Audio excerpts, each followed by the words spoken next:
There was a lot to do inside the Folkart Community Building in Norton Shores. Preparations were underway for an upcoming event. Andy Blair was there along with his kids lending a hand. My daughter said there was some pizza in the snack shack, and I was headed to go get something to eat. And that is the last thing Andy Blair remembered for 3 days. According to the physicians, they tell us he died at that moment. Despite passing his physical just a few months earlier, Andy Blair had suffered sudden cardiac death. I ask the doctors every time I see him, why? You know, I felt nothing. A couple of minutes before that, I was out shoveling snow. Dr. Mark Mings, a cardiologist with Mercy Health's West Shore Cardiology, diagnosed Andy with 5 blocked arteries. This artery goes alongside of the heart. It's completely stumped here.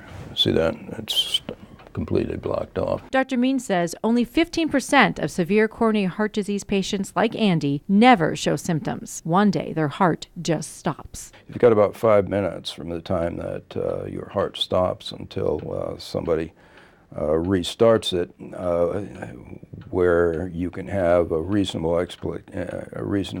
expectation of preserved brain function.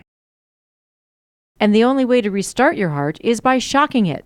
Andy was lucky. His son saw him go down right in this hallway at the hub, and he immediately grabbed an AED. They shocked him 3 times before it was effective. Another twist to the story, Andy's wife Cindy was responsible for having the AED installed just a month prior through her job with Community Mental Health. My job really was to get an AED for every single building that CMH occupies. Dr. Means agrees that without the use of the AED, Andy would not have survived. The outcome is death. CPR buys you time. It buys you some time to get the AED.